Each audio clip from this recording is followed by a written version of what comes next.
एक छोटी सी हेडिंग है, देखेंगे। हेडिंग है मानव में पाचन तंत्र। इसका मतलब समझ में आ रहा है सबको?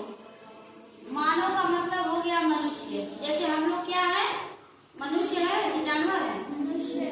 देखो जानवर भी भोजन खाता है कि नहीं खाता, लेकिन उसमें जो पाचन का प्रोसेस होता है वो अलग तरीके से होता है कि नहीं? और मनुष्य में जो भोजन का पाचन होता है वो अलग तरीके से होता है। तो अभी हम आपको जानवर का बता रहे हैं कि मनुष्य का बता रहे हैं? हाँ। तो हम लोग जो भोजन ग्रहण करते हैं, जो भोजन हम लोग खाते हैं, तो हमारे पेट में जाता है।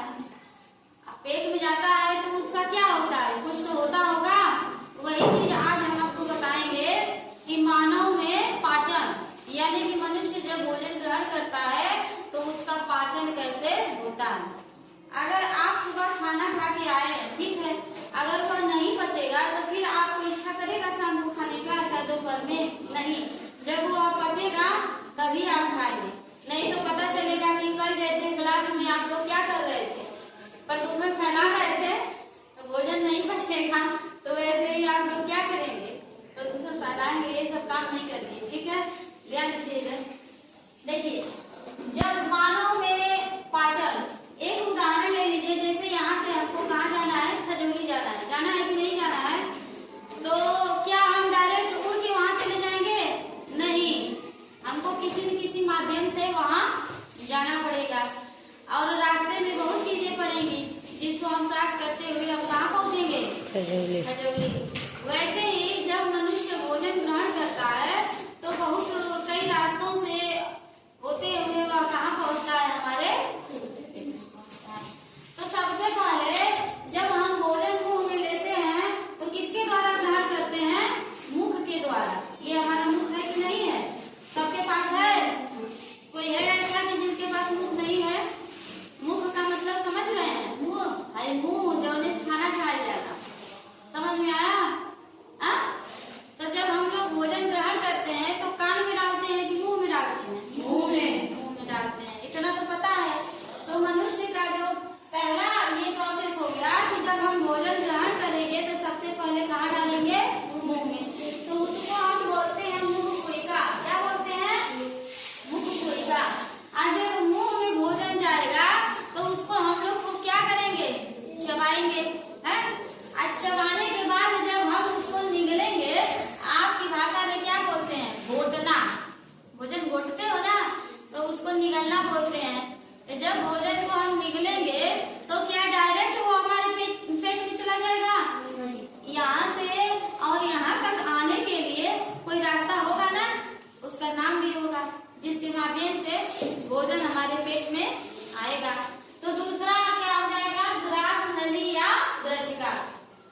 एक व्यक्ति के 4 नाम हो सकते हैं कि नहीं? तो ऐसा नहीं है कि अगर व्यक्ति के 4 नाम रख दिए तो वह व्यक्ति 4 हो गया, 4 नहीं रहेगा, है तो एक ही। जैसे ऋषिकेश, अच्छा अनिकेत को ले लीजिए। अनिकेत को कोई करीमा करके बुलाता है और कोई अनिकेत कहता है, कोई खलीफा कहता है, तो अनिकेत तो एक ही है ना। ऐसा नहीं ना है कि अनिकेत 4 है, ऐसा है नहीं। देखिए, तो ऐसे ही आप या तो ग्रास नली कहिए या कहिए ग्रसिका। यहाँ देखिए, बहुत अच्छा डायग्राम नहीं है, रफली एक हमने ऐसे बना दिया है। आपकी किताब में आप देख सकते हैं कि 2.2 पेज चित्र दिया है, देख रहे हैं कि नहीं? 2.2 चित्र संख्या देखिए। इधर देखिए, एक छोटा सा हमने फिगर लिया है रफली। मान लीजिए हमने अनिकेत का फिगर बनाया है। किसका है? अनिकेत का, ठीक है? बुरा नहीं मानना भाई, ठीक है? तो मुंह कुइका, ये अनिकेत का क्या हो गया? मुंह हो गया। और चीजें थोड़ा थोड़ा बस दिखा रहे हैं। तो ये हमारा क्या हो गया? मुंह कुइका। यानी अनिकेत भोजन जब ग्रहण करेगा तो इसी मुंह से ग्रहण करेगा और इसको हम क्या बोलते हैं? मुख कुइका। समझ रहिए, ध्यान दीजिए। मुख कुइका यानी कि अब भोजन यहाँ से जब हम ग्रहण किए तो देखिए, अब इस नली के माध्यम से भोजन आएगा यहाँ। तो इस नली को हम क्या बोलते हैं? ग्रासिका। हाँ, ग्रासिका बोलते हैं या ग्रास नली बोलते हैं। क्या बोलते हैं? हाँ, इस नली को आप ग्रासिका बोल सकते हैं या ग्रास नली। यह जो नली होती है ना बच्चों, ये एक नहीं होती है,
छोटी आंत। क्या बोल सकते हैं? छोटी आंत। Very good.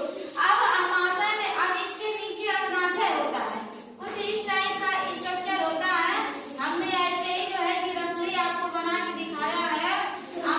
साथ रहिए, अमाशय के जस्ट नीचे अग्नाशय होता है। क्या होता है? अग्नाशय। हाँ, तो भोजन अब हमारा अमाशय में से कहाँ आ जाएगा? अग्नाशय। क्षुद्रांत में आएगा। कहाँ आएगा? क्षुद्रांत में। ठीक है। क्षुद्रांत को क्या बोलते हैं? छोटी आंत। छोटी आंत। क्षुद्रांत में से फिर हमारा भोजन जाएगा बृहदांत में। अब बृहदांत का स्ट्रक्चर कुछ हमने ऐसा बनाया है, आप देख रहे हैं। नीचे जगह नहीं है, समझ लीजिए, किताब में भी देख लीजिए चित्र। बृहदांत का चित्र देखिए, दिखाया है किताब में। हमने यहाँ थोड़ा सा ऐसे इसको दिखाया है, देख रहे हैं कि नहीं? और ये है क्षुद्रांत, यानी कि यह है हमारी छोटी आंत और ये हमारी क्या है? बड़ी आंत। हाँ, तो पहले भोजन आएगा छोटी आंत में, फिर उसके बाद जाएगा बड़ी आंत में। हाँ, अब बड़ी आंत के बाद बच्चों जो बचा कुचा रहेगा वह आ जाता है मलद्वार में, जिसको गुदा के माध्यम से हम क्या करते हैं? बाहर निकाल देते हैं। मलद्वार का दूसरा नाम है गुदा। मलद्वार कहो या गुदा। गुदा कहो, ठीक है। एक चीज और आपको बताएंगे कि जो क्षुद्रांत होता है, जो छोटी आंत होती है, उससे कुछ पाचक रस निकलता है। क्या निकलता है? हाँ, जैसे कि लाला ग्रंथि हो गई और यकृत हो गया और अग्नाशय हो गया। ये विभिन्न जो ग्रंथियां हैं, ये किस चीज का निर्माण करती हैं? पाचक रस का, जो हमारे भोजन को पचाने में क्या करती है? मदद करती है। समझ में आया?